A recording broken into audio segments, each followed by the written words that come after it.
Welcome back, everybody. We are diving deep today Oh, deep. into a single book, Okay. A Court of Mist and Fury. Yes. It's the second book in Sarah J. Maas's A Court of Thorns and Roses series. Right? And so if you haven't read book one, Yeah. you're going to want to catch up on that first. Definitely. But for those of you who have read it, Mm-hmm. oh man, get ready because mean- things are about to get interesting. Yeah, it's so good. So good. So good. We're talking like romance, Yes. betrayal, Oh, yeah. magic. Definitely lots of magic. And a heroine who discovers like a hidden strength that she never knew she had. Yeah, and like Maz really takes those classic fantasy tropes and flips them on their head. Oh, I know. Like you think you're getting this typical fairy tale romance, Yeah. and then bam, she throws a curveball at you. It's like you're settling in for a cozy evening by the fire. Yeah. You're reading the book and suddenly you're like on the edge of your seat. Totally. You're like, wait, what's going to happen next? Yeah. So we start with Ferris. Our protagonist. Yes, our protagonist. Yes. Now, if you remember, she's the human girl who was whisked away Mm-hmm. to the magical realm of Prythian in the first book. Right. Now she's living in the Spring Court Yes. with Tamlin the High Lord, who saved her from Amarantha. Mm-hmm. You'd think she'd be living the dream, right? Yeah, like on the surface, it seems idyllic. Right. Rescued by a handsome fairy lord. Yes. Surrounded by beauty and magic. Yeah, exactly. But here's where things get complicated. Okay. The Spring Court, while it is visually stunning, Yeah.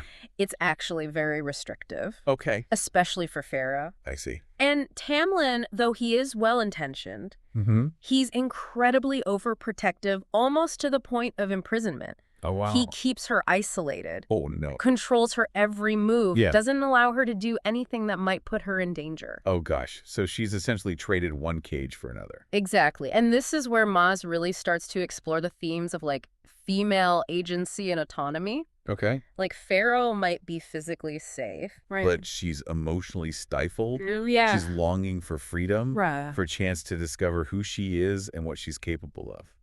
Okay, so that's where Rhysand enters the picture. Yes. He's a High Lord of the Night Court, and, well, let's just say he has a reputation. Right. Rhysand, he's initially presented as this enigmatic, almost antagonistic figure. Yeah. He has this dark and brooding energy, Okay. and the Night Court is shrouded in shadows and mystery. Right. But here's the thing. Okay. Rhysand isn't just a villain. Right. He's a complex character with his own burdens and secrets. Yeah, you get the sense that there's more to him than meets the eye. Oh, for sure. And their first meeting is pretty intense. Oh, absolutely. There's this underlying tension, like a clash of wills between them. Yeah. And Rhysand forces Fair into a bargain, requiring her to spend a week each month in his court. Interesting. Now, on the surface, this seems like another form of control. Right. But it actually becomes a turning point for Fair because it exposes her to a whole new world, Mhm. a world that's very different from the Spring Court. Exactly. Rhysand's court, despite its darkness, is actually a place of freedom and acceptance. Okay. Fair is encouraged to embrace her individuality, Right. to explore her talents, Mhm. and to discover her own power, and that's where Velaris comes in. Oh, Valaris, Yeah. the hidden city. Yes. A secret haven untouched by the wars and turmoil of the outside world. Velaris is more than just a city. It's a symbol of hope and resilience. It's a place where people from all walks of life can find refuge, It sounds amazing. where they can be themselves without fear of judgment or persecution. Wow. And it's ruled by Rhysand and his inner circle. Okay, his inner circle. Morgan, Cassian Azriel, and Amren. Okay, so tell me more about the inner circle. They are They seem pretty important. they're not just Rhysand's companions. Right, They're his family, his confidants, and his most trusted advisors. I see. Each of them has their own unique abilities and backstories, adding layers of complexity to the narrative. Okay. Morgan is a powerful warrior with a mischievous streak. Okay, Cassian is a fierce Illyrian warrior, loyal and protective. I like him already. Azriel is a master spy shrouded in shadows and mystery. Oh, mysterious. And Amren, well, she's ancient and incredibly powerful, a force to be reckoned with. Wow, that's quite a crew. It is. So it sounds like Fair finds a sense of belonging in Valaris that she never had in the Spring Court. Absolutely. And in Velaris, she's not treated like a fragile human or a prized possession. Okay. She's treated as an equal, someone with value and potential, and that's where her true transformation begins. Okay, I am hooked. Good. Now let's talk about Rysand. Yes. He's obviously more than just a dark and brooding fairy lord. Oh, he's so much more. As Fairy spends time in Velaris, Yeah. she starts to see beneath his carefully constructed facade. Okay. She learns about the sacrifices he made during Amarantha's reign, the burdens he carries, and the compassion he hides beneath his cool exterior. So the villain she thought she knew is actually a hero in disguise. In a way, yes, but it's more complicated than that. Okay. Rysand is a product of his experiences. Yeah. He's seen the worst of fairy society, the cruelty and the darkness. Right. And it's shaped him into the leader he is. He's learned to be ruthless when necessary, to make difficult choices to protect his people. I see. But beneath that hardened exterior, there's a heart of gold.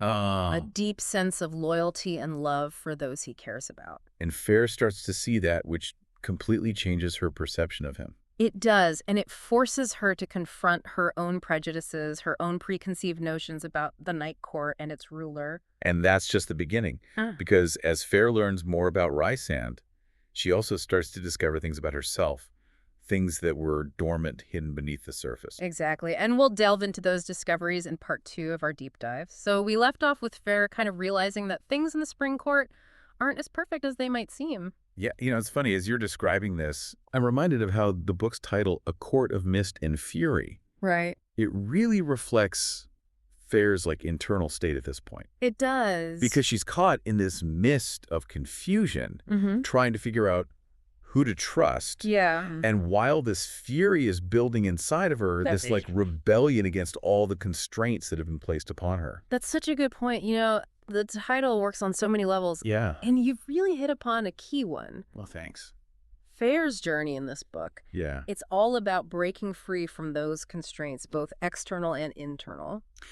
Okay, so how does that start to unfold? Well, We left off with Fair realizing that Rysand isn't the villain that she thought he was. Right, and as that realization sinks in, she also starts to realize that she's been suppressing a part of herself, a part that's connected to her own power. Right. Remember in the first book, she was this resourceful and resilient human girl who survived against all odds, but in the Spring Court, she's been treated as delicate, fragile, almost helpless. Right. And that's taken a toll on her spirit. It's like she's lost touch with her own inner strength. Exactly. And Rysand, whether he realizes it or not at first, he becomes a catalyst for her to reclaim that strength. Interesting. He sees the potential in her, the fire that's been banked but not extinguished, and he creates opportunities for her to explore that potential, to push her boundaries and discover what she's truly capable of. And one of those opportunities comes in the form of training. Yes. I remember those scenes in Velaris where she's learning to fight, to wield weapons, to tap into her fairy powers. And it's not just about physical strength. Right. Rysand and his inner circle, they're teaching her to be strategic. To think on her feet, to anticipate her enemies' moves. They're training her mind as well as her body. Which is so different from the way Tamlin treated her. He wanted to keep her sheltered, protected from any kind of danger or challenge. And while his intentions might have been good, that approach ultimately backfired. Yeah. It stifled Fair's growth. Right. Made her feel like a prisoner in her own gilded cage. Yeah. In contrast, Rysand empowers Fair. Correct. He gives her the tools and the guidance she needs to become the best version of herself. And this training isn't all sunshine and roses. Oh, absolutely not. I remember some pretty intense scenes. Yeah. Especially those involving the Illyrian warriors. Right. Maz doesn't shy away from depicting the harsh realities of fairy society. The Illyrians with their warrior culture and their brutal training rituals, they're a stark contrast to the more refined courtly world of the High Fae. Right. But there's this raw, primal energy to them that really resonates with Fair, especially as she starts to tap into her own power. Yes, and there's that scene where she has to fight the Etter. Oh, yeah. That winged creature sent by Hybern to capture her. That scene is so pivotal. It's the first time we see Fair truly unleash her power, and it's both terrifying and exhilarating. Yeah. She's not just defending herself. Right. She's fighting with a ferocity that surprises even Rysand. And it's in that moment that he realizes Yes. that she's more than just a human girl caught in the crossfire of fairy politics. Right. She's a force to be reckoned with. Exactly. And that realization changes everything. How so? It deepens the bond between them, Okay. creating a connection that goes beyond attraction or even respect. Right. They see each other's true selves, the light and the shadow, and they accept each other completely. So their relationship is evolving, becoming more complex and layered. It is. But there's still this looming threat of war with Hybern. Yes. How does that play into their dynamic? Well, the threat of war, it adds a sense of urgency and danger to their relationship. Yeah. They know that the fate of both the human and fairy worlds is at stake. Right. And they have to work together to defeat Hybern. But it also forces them to make some tough choices. Yeah. Choices that test their loyalties and their morals. Like the decision to go to the Court of Nightmares? Oh, yeah. That seems like a pretty risky move. It is. The Court of Nightmares is ruled by the most manipulative and treacherous High Fae. Right. And it's a place where shadows and secrets hold sway. Okay.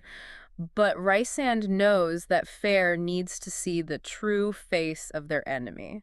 Yeah. To understand the depths of Hybern's cruelty and the stakes of the war they're fighting. But it's also a personal journey for Rysand, isn't it? It is. He has his own history with the Court of Nightmare. Yeah. His own demons to confront. Absolutely. And that vulnerability, that willingness to expose his past wounds to Fair, Yeah. it further deepens their bond. Right. You know, they're not just lovers or allies. They're Right. becoming each other's confidants, their safe haven, Mm-hmm. in a world that's increasingly dangerous and uncertain. Okay, so they're facing external threats and internal struggles. Hmm. And amidst all this, they're also trying to find the pieces of the book. Yeah. This ancient artifact that could be the key to defeating Hybern. Exactly. The quest for the book takes them on some pretty perilous journeys. Mm-hmm. Each one testing their courage, their resourcefulness, and their commitment to each other. Like the journey to the Bone Carver's Temple. Yes, the Bone Carver. Hmm. He's such a fascinating character. Right. A being of ancient power and knowledge. Yeah. And his encounter with Fair is significant on several levels. Because he challenges her perceptions of life and death. Exactly. He speaks in riddles and metaphors. Yeah. But his words hold a deeper meaning. He's not just a gatekeeper of knowledge. Okay. He's a guide helping Fair to see the world and herself in a new light. And this encounter kind of foreshadows some of the sacrifices that she'll have to make later on. Yes, it plants the seeds of understanding, preparing her for the difficult choices that lie ahead. Okay. So they've faced the Bone Carver. Mm-hmm. They've retrieved one piece of the book. What happens next? Well, their quest takes an interesting turn when they have to deal with Tarquin, the High Lord of the Summer Court. Right. He seems like a charming, carefree ruler. Yeah. But there's more to him than meets the eye. I see. And they need his help to get the second piece of the book. Right. But it's not as simple as just asking for it. No, it's not. They have to navigate the complex politics of the Summer Court. Okay. A world of alliances and betrayals where appearances can be deceiving. It's like a high-stakes game of chess, It is. with each move carefully calculated to outwit their opponents. And Fairpart proves to be quite the skilled player. Really? She uses her charm, her intelligence, and her growing understanding of fairy politics to gain Tarquin's trust Okay. and maneuver her way into a position to retrieve the book. So she's not just a warrior anymore. She's a strategist, a diplomat. She's becoming a multifaceted leader, able to adapt to different situations Right. and use her strengths to achieve her goals. And all this while still battling her own inner demons. Yeah. The trauma from her past and the anxieties about the looming war. Right.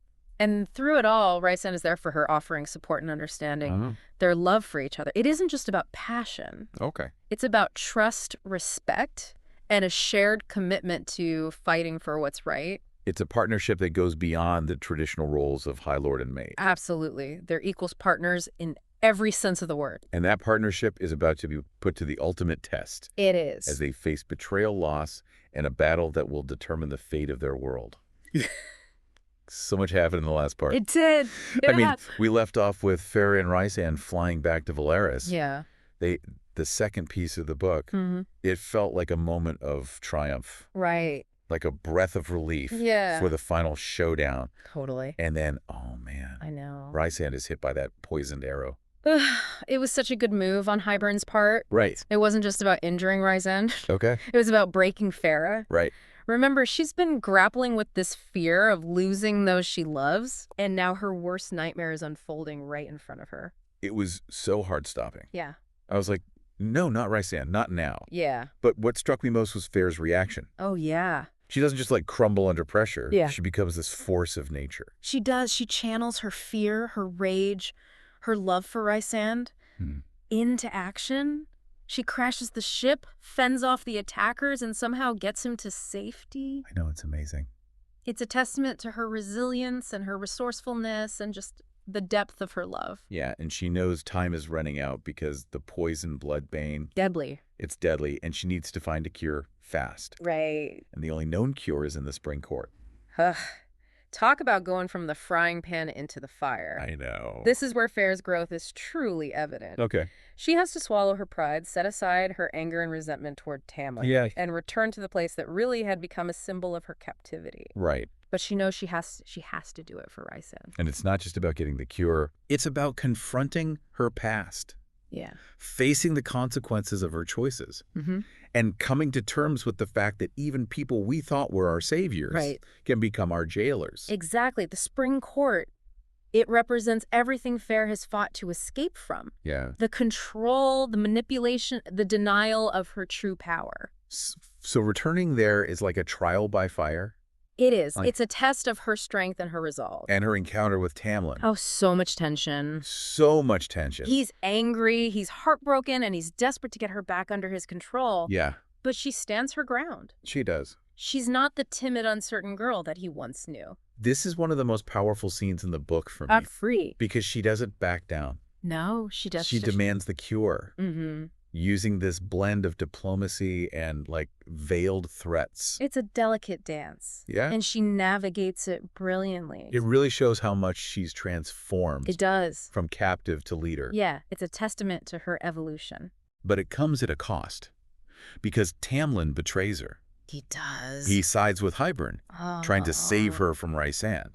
This betrayal, it's such a turning point for Fair. Okay. It shatters any lingering doubts that she might have had about her allegiance to the Night Court. Right. It also, I think, really underscores the complexity of Tamlin's character.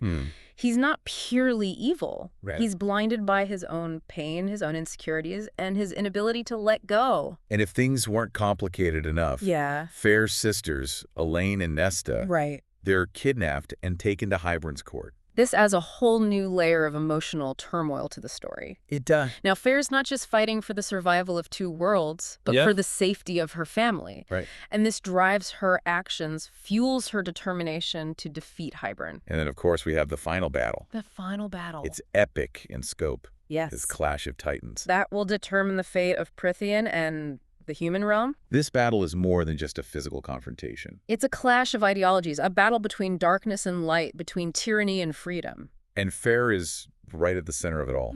She is. She's not just fighting, she's leading. She's inspiring her allies. And she's wielding her power with a precision and ferocity that we haven't seen before. This is where all of her training, all of her trials, all of her triumphs come together. It does feel that way. She embraces all aspects of herself. Her human cunning, her fairy power, her love for Rysand, and her fierce loyalty to her chosen family. And it's in this moment that her true destiny is revealed right. It is. She's not just a high lady, a warrior, or a mate. She's something more, something ancient and powerful. Exactly. Maz taps into this archetype of the great goddess. The life-giver, the protector, the embodiment of feminine power. Wow. It's a powerful moment of transformation, a recognition of Fair's place in the cosmic order. And she uses that power to defeat Hybern. She does. To save her loved ones. Yeah. And to usher in this new era of peace and understanding between the human and fairy realms. The ending of this book, it's bittersweet. Yeah. There are losses, scars that will never fully heal. Right. But there's also hope, a sense of renewal, and a vision for a future where old prejudices are challenged and the power of love and compassion prevails. And that's the beauty of A Court of Mist and Fury. It is. It's a story about transformation, resilience, and the power of love to conquer even the darkest of forces. It's a reminder that we all have that capacity for greatness within us, even when we feel lost, broken, or uncertain. Fair's journey is such an inspiration. It is. A testament to the human spirit's ability